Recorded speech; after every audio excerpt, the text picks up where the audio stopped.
আসসালামু আলাইকুম, স্বাগত জানাচ্ছি বিডি চ্যানেল 4 রাতের সংবাদে। সাথে আছে আমি লৌরা চৌধুরী। শুরুতে আলমগীর হোসেন সিটি সংবাদ শিরোনাম।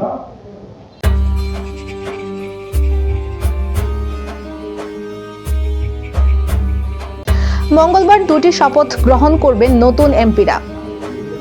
প্রকৃতি সৌন্দর্যে ঘেরা সাহেবের চর, চরম অবহেলায় যোগাযোগ ব্যবস্থা। টাঙ্গাইলে কলা বাগানে নীল গায়ের আক্রমণে দিশেহারা কৃষক।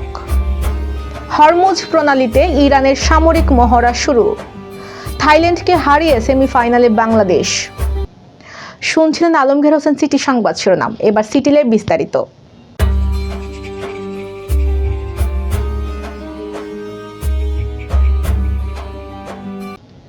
মঙ্গলবার অনুষ্ঠিত হতে যাচ্ছে ত্রয়োদশ জাতীয় নির্বাচনে বিজয়ী সংসদ সদস্যদের শপথ পাঠ অনুষ্ঠান।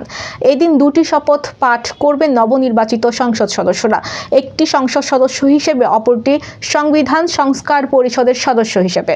সোমবার জাতীয় সংসদ সচিবালয়ের গণসংযোগ অধিশাখা 1 এর পরিচালক মোহাম্মদ এমদাদুল হক স্বাক্ষরিত সংবাদ বিজ্ঞপ্তিতে এই তথ্য জানানো হয়। বিজ্ঞপ্তিতে বলা হয়েছে, মঙ্গলবার সকাল 10টায় জাতীয় সংসদ ভবনের শপথ কক্ষে ত্রয়োদশ জাতীয় সংসদের নবনির্বাচিত সংসদ সদস্যদের শপথ গ্রহণ এবং সংবিধান সংস্কার পরিষদের সদস্য হিসেবে শপথ গ্রহণ পর্যায়ক্রমে অনুষ্ঠিত হবে। শপথের আমন্ত্রণপত্র ইস্যু করা হচ্ছে। এবার স্যাফরন ডিলাইট স্থানীয় সংবাদ।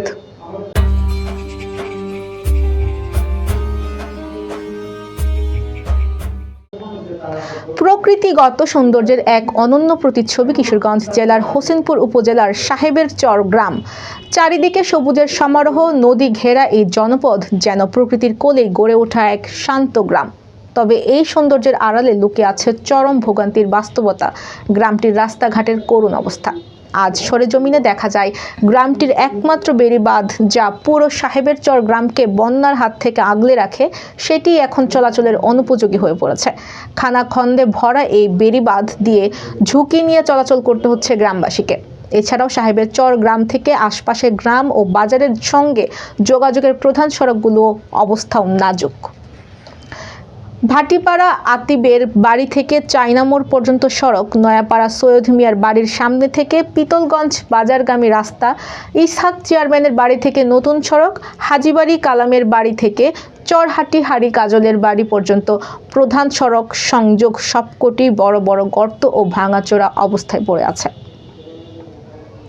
টাঙ্গাইলের সখীপুরে কলা ও পেঁপে বাগান নষ্ট হচ্ছে সাফারি পার্ক থেকে পালিয়ে আসা নীল গায়ের আক্রমণে, দিশেহারা কৃষক।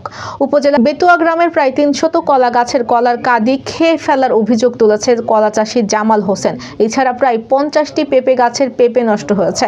প্রায় 2 মাস আগে রাতের বেলায় নীলগাই আক্রমণ করেছে বলে জানায় ক্ষতিগ্রস্ত এই কৃষক।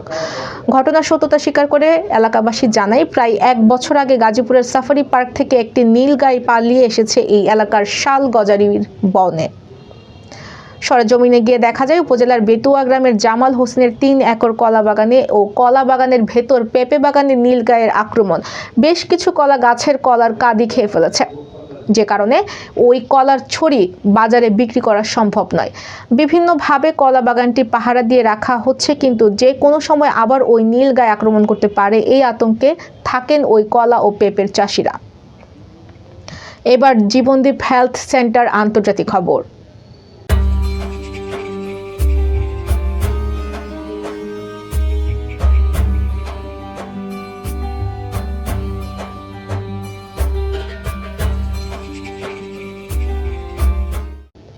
হরমুজ প্রণালীতে সামরিক মহড়া শুরু করেছে ইরানের ইসলামিক রেভলিউশনারি গার্ড কর্পস।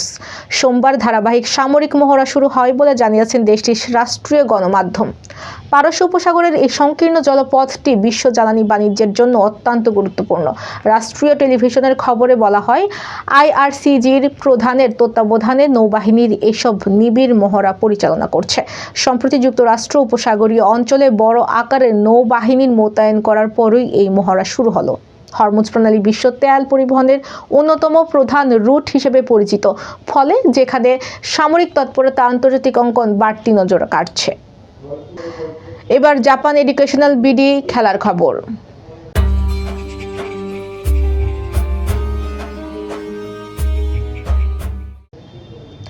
নারী এশিয়া কাপ রাইজিং স্টারসের গ্রুপ পর্বের ম্যাচে থাইল্যান্ডের মেয়েদের বিপক্ষে হারতে হারতে জয়ের মুখ দেখেছে বাংলাদেশ। শেষ ওভারে ফারজানা ইয়াসমিন 4 ছক্কা হাঁকিয়ে বাংলাদেশকে কাঙ্ক্ষিত জয় এনে দেন। ম্যাচের শুরুতে ব্যাট করতে নেমে 20 ওভার 103 রান করে থাইল্যান্ড। জবাবে 1 বল ও 3 উইকেট হাতে রেখে জয় পেয়ে যায় বাংলাদেশ নারী দল।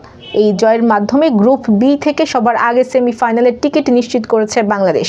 2 ম্যাচের মেয়েদের সংগ্রহ সর্বোচ্চ 4 পয়েন্ট। অন্যদিকে সমান 2 করে পয়েন্ট সংগ্রহ করেছে শ্রীলঙ্কা ও থাইল্যান্ড। তাদের মধ্যকার ম্যাচে যে জিতবে তারাই দ্বিতীয় দল হিসেবে সেরা 4-এর টিকিট পাবে।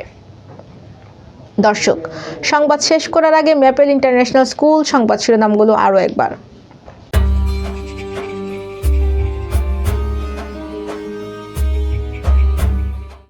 মঙ্গলবার 2টি শপথ গ্রহণ করবেন নতুন এমপিরা।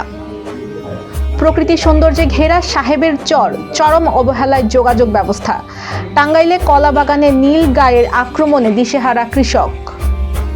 হরমুজ প্রণালীতে ইরানের সামরিক মহড়া শুরু। থাইল্যান্ডকে হারিয়ে সেমিফাইনালে বাংলাদেশ। প্রিয় দর্শক, এই ছিল বিডি চ্যানেল 4 রাতের সংবাদ। সবাইকে পরবর্তী সংবাদ দেখার আমন্ত্রণ জানিয়ে আজকের মতো এখানেই বিদায় নিচ্ছি। সবাই ভালো থাকবেন, সুস্থ থাকবেন এবং নিত্য নতুন সংবাদ পেতে বিডি চ্যানেল 4 ফেসবুক পেজ ও ইউটিউব চ্যানেলের সাথেই থাকুন। আল্লাহ হাফেজ, শুভরাত্রি।